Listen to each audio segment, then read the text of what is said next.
Anatomía topográfica del miembro superior, región axilar del libro de Rouvier.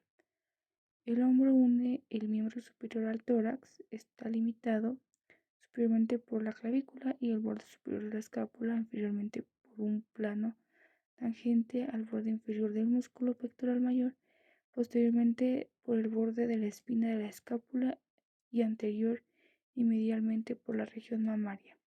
El hombro comprende tres regiones: región axilar, región escapular y región deltoidea. Estas tres regiones están dispuestas alrededor de la articulación del hombro, que es la que ya hemos descrito. Región axilar. La región axilar está constituida por dos partes blandas situados entre la pared costal medialmente, el húmero y la articulación del hombro lateralmente, y es la escápula posteriormente. Presenta la forma de una pirámide cuadrangular truncada, por lo que se describe cuatro paredes: anterior, posterior, medial y lateral, una base, un vértice, una cavidad denominada fosa axilar, comprendida entre las cuatro paredes de la pirámide. Pared anterior. Límites. Está limitada superiormente por la clavícula, inferiormente por el borde inferior del músculo pectoral mayor, lateralmente por el triángulo decto pectoral y medialmente por una línea vertical que pasa por el límite lateral de la región mamaria. Esta pared es denominada por ángulos autores región subclavicular. Forma externa. La pared anterior de la región axilar presenta en la parte superior la elevación transversal de la clavícula convexa mediante cóncava lateralmente. Inferiormente a la clavícula, una depresión denominada fosa intravercular y un surco alargado ensanchado superiormente que corresponde al intervalo comprendido entre los músculos deltoides y pectoral mayor. Mediante palpación se puede reconocer en la parte superior del triángulo pectoral un poco mediante a este el vértice de la apófisis coracoides. Constitución. Planos superficiales o subcutáneos. Vasos y nervios subcutáneos. Bajo la piel, que es delgada, lisa y flexible, se encuentra un panículo adiposo que solo se distingue claramente en la parte superior de la región, mientras que el resto se encuentra muy escasa cantidad. La fascia superficial, que limita posteriormente al panículo adiposo, se desdobla en la parte superior de la región para envainar los fascículos de origen a este músculo plastima laxo subcutáneo, que contiene ramas vasculares muy delgadas, algunos filetes nerviosos que producen de los nervios intercostales supraclaviculares del plexo cervical. Fascia pectoral. La fascia profunda, aquí denominada fascia pectoral, cubre la cara anterior del músculo pectoral mayor, se extiende desde la clavícula hasta el borde inferior del músculo, donde se divide en dos hojas, una superficial y en forma de lámina superficial de la fascia axilar, la otra es profunda y se dobla superiormente convirtiéndose en la hoja profunda de la fascia pectoral. Músculo pectoral mayor. Los fascículos de este músculo convergen hacia la cresta del tubérculo del húmero. Su borde superolateral está separado por el músculo deltoides por un intersticio denominado triángulo deltopectoral, en el que discurren la vena cefálica y una rama de la arteria toracobraquial. Se observan a veces en la parte superior y ensancha de este espacio uno o dos nódulos linfáticos. Hoja profunda de la fascia pectoral, vasos y nervios de este músculo. La cara profunda del músculo pectoral mayor está recubierta por una fascia resistente que contribuye a la hoja profunda de su revestimiento facial. Esta lámina contiene en su espesor los gruesos ramos nerviosos que lo inervan, o bien los cubren aplicándolos en el músculo, así como las ramas de las arterias torácica superior y toracocromial, antes de que éstas penetren los fascículos musculares. Plano musculofacial profundo o clavipectoroaxilar, posteriormente al músculo pectoral mayor y a la hoja profunda de la fascia. Se encuentra un plano músculo facial constituido por dos músculos subclavio y pectoral menor y por la fascia clavículo-pectoral. El músculo subclavio está situado inferiormente a la clavícula. El músculo pectoral menor se extiende en abanico desde la apófisis coracoides hasta las costillas tercera y cuarta y quinta y cruza oblicuamente la región del superior a inferior y de lateral a medial. La fascia clavipectoral se inserta superiormente en los dos bordes del surco subclavio enviando dicho músculo. Después se extiende hasta el músculo pectoral menor y cubre el triángulo clavipectoral. Se extiende a continuación en dos hojas, cubren las dos caras del músculo pectoral menor. Más allá del músculo, las dos hojas se adosan una a la otra y descienden hacia la cara profunda de los tegumentos de la base de la axila, constituyen el ligamento suspensorio de la axila. La porción de la fascia clavipectoral se extiende desde el músculo subclavio hasta el músculo pectoral menor. Está atravesada por la vena cefálica, la arteria toracoacromial y el nervio pectoral lateral. El nervio y la arteria se dividen, a veces antes y a veces después de haber atravesado la fascia, en numerosas ramas que penetran el músculo pectoral mayor por su cara profunda. El plano músculo-facial o clavipectoroaxilar se halla separado del músculo pectoral mayor y de su fascia por una capa de tejido celuloadiposo, en la que discurren los vasos y nervios destinados al músculo pectoral mayor. Antes de atravesar primero las fascias, introduce luego del espesor del músculo. No obstante, en la parte inferior no existe capa celuloadiposa y en la parte inferior de la hoja anterior del ligamento suspensorio está unida o saturada a la fascia pectoral. Pared posterior. La pared posterior de la región axilar está constituida por tres músculos: subescapular, redondo mayor y dorsal ancho, y por sus fascias. El músculo subescapular cubre la fosa subescapular desde donde se dirige estrechándose hasta su inserción en el tubérculo menor del húmero. Los músculos redondo mayor y dorsal ancho están situados inferiormente al músculo subescapular. El músculo redondo mayor se origina en la parte inferolateral de la fosa infraespinosa y termina en la cresta del tubérculo menor. El músculo dorsal ancho rodea el borde inferior del músculo redondo mayor y se sitúa en la axila anteriormente a este, hasta su inserción en el fondo del surco interpercular antes de insertarse en el húmero. Sus tendones de estos dos músculos pasan inferiormente al ligamento braquial interno de Struers.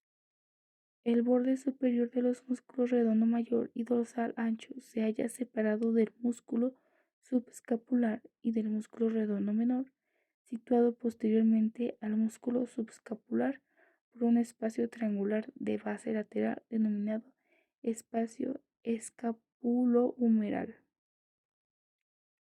El espacio escapulohumeral está dividido por la cabeza larga del músculo tríceps braquial, que lo atraviesa en dos partes.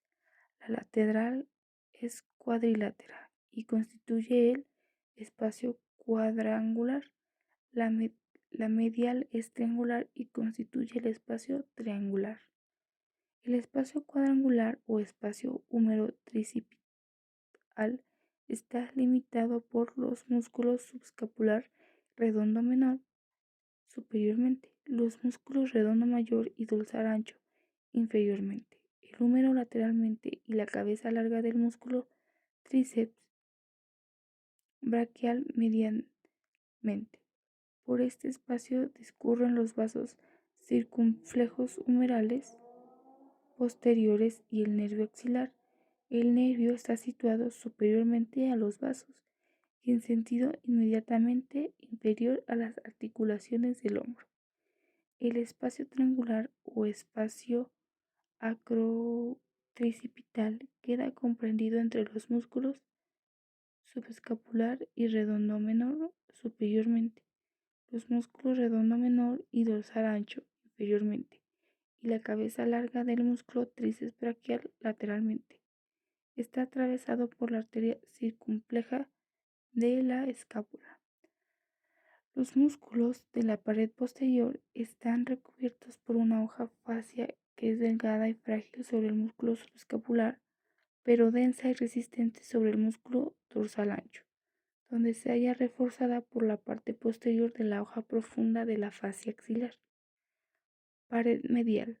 La pared medial de la región axilar está formada por la pared costal que se halla cubierta por el músculo serrato anterior. Este músculo se extiende rodeando la pared lateral del tórax desde el borde medial de la escápula hasta 10 primeras costillas. La cara axilar de este músculo está recubierta por una fascia delgada celular y poco resistente donde discurre la superior a inferior del nervio torácico largo. La arteria torácica lateral también suele descender anteriormente al nervio. Pared lateral. La pared lateral es más estrecha que las descritas anteriormente. La forman los músculos bíceps braquial y coracobraquial. La cabeza del músculo bíceps braquial que se inserta superiormente en el borde superior de la cavidad glenoidea y en el rodete glenoideo atraviesa la articulación del hombro y penetra el surco intervercular. Cabeza corta del músculo bíceps braquial y músculo coracobraquial. Procede del vértice de la apófisis coracoides. Estos músculos descienden en el ángulo diedro abierto medialmente formado por el músculo pectoral mayor anteriormente y los músculos dorsal ancho, redondo mayor posteriormente. Están revestidos por una prolongación de la fascia del brazo que presenta continuidad mediante con la fascia clavipectoral. Vértice.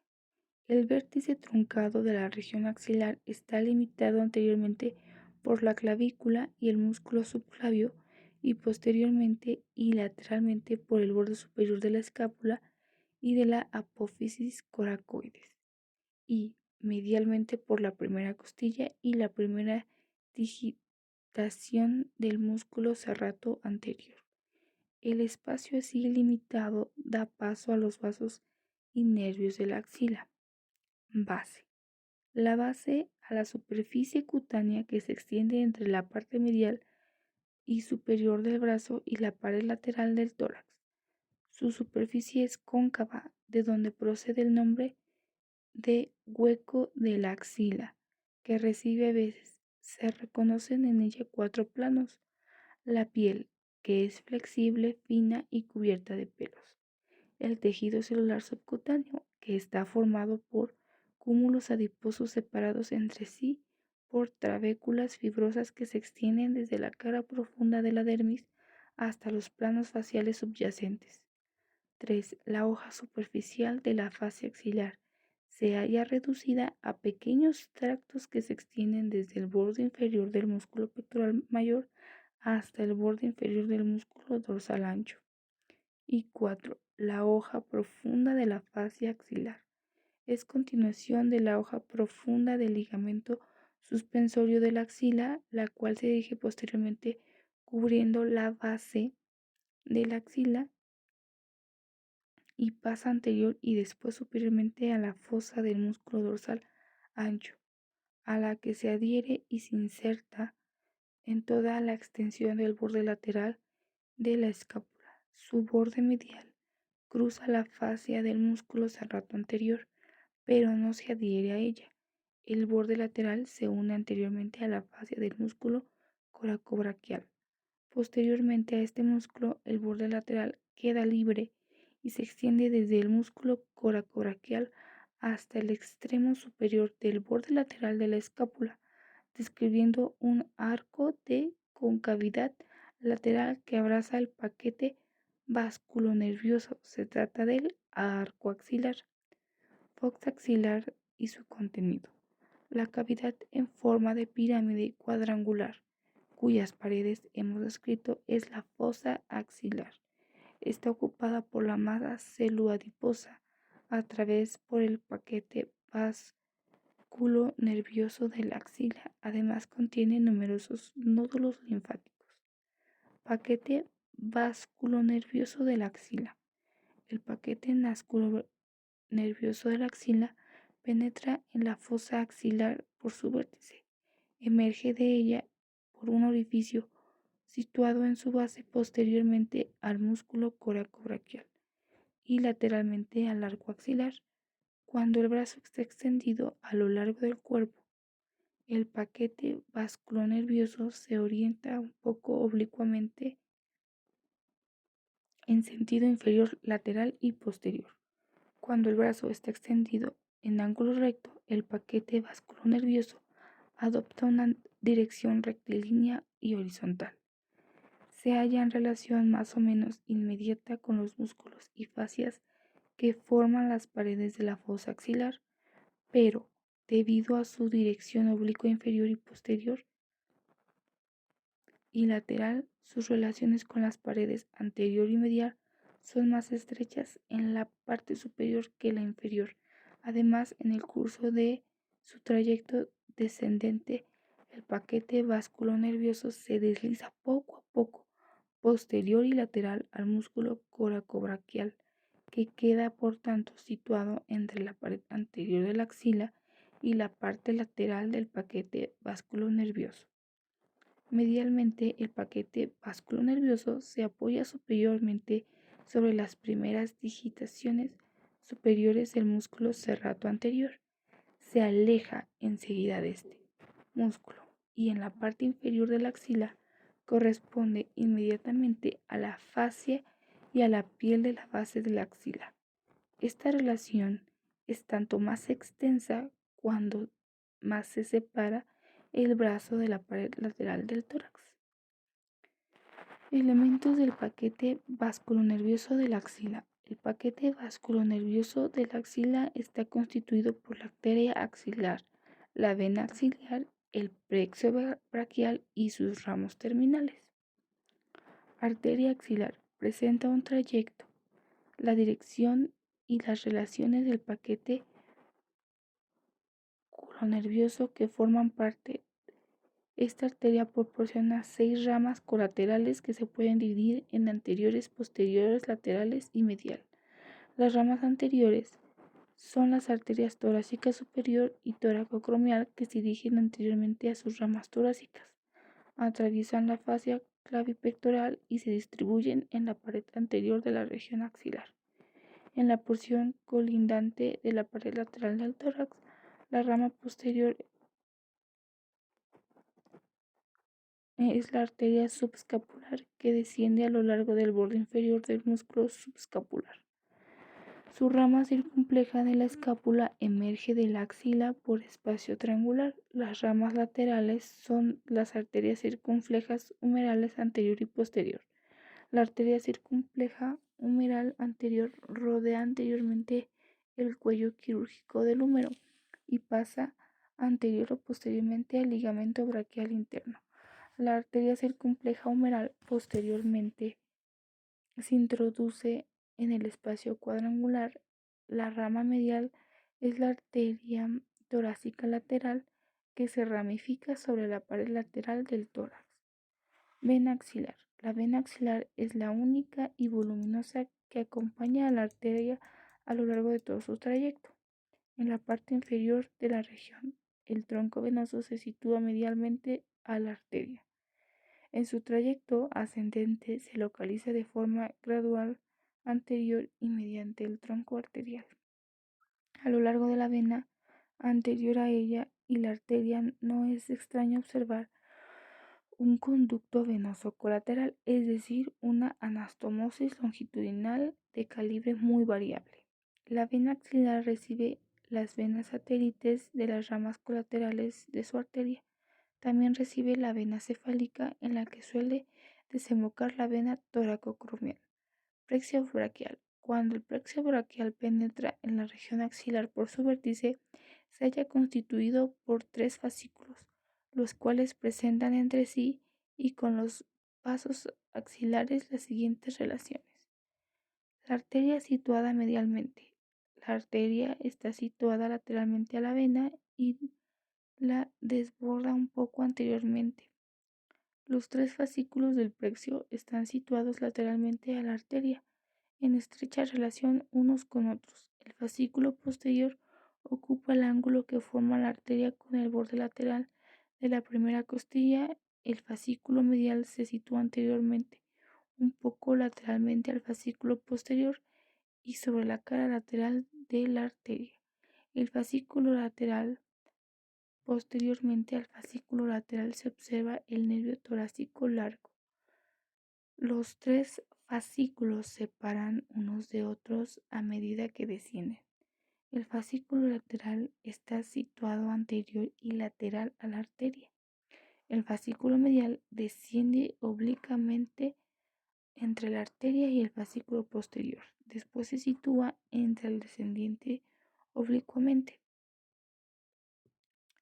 Entre la vena y la arteria, el fascículo posterior es siempre posterior a la arteria axilar. A la altura de la articulación del hombro, los fascículos dan origen a los ramos terminales del plexo. Cada uno de ellos posee relaciones particulares con los vasos. El nervio musculocutáneo está situado en su origen lateralmente de la arteria axilar, se aleja enseguida de este vaso, se dirige inferiormente y lateralmente y penetra en el músculo coracobraquial. El nervio mediano forma la unión de raíces lateral y medial, anteriormente la arteria axilar, y discurre luego hasta la base de la axila, en el lado anterolateral de la arteria. El nervio cubital desciende medialmente de la arteria axilar en el intersticio que separa la vena axilar. El nervio cutáneo medial del antebrazo presenta el mismo trayecto y relaciones que el nervio cubital y se sitúa anterior y medial a este, sobre la pared anterolateral de la vena. El nervio cutáneo medial del brazo, posterior e inferior del lateral medial a la cara posterior de la vena axilar, se comunica cerca de la base axilar con el nervio intercosbraquial.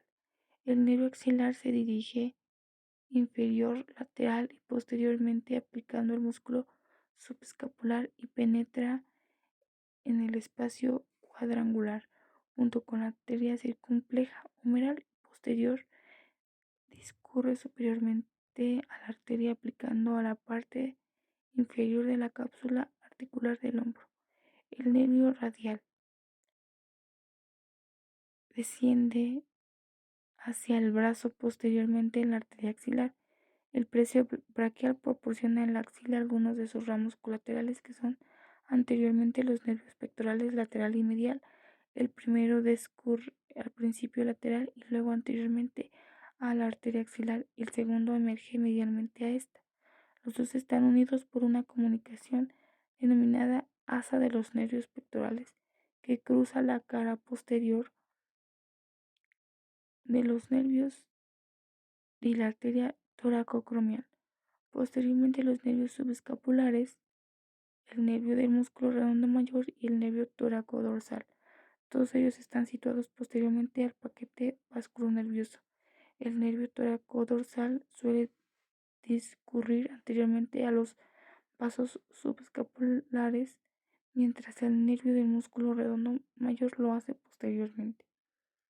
Mediante el nervio torácico largo se haya aplicado a la cara lateral de dicho músculo. La fosa axilar está también atravesada de superior a inferior y de medial a lateral y por los nervios intercobraquiales o los ramos cutáneos laterales de los primeros nervios intercostales.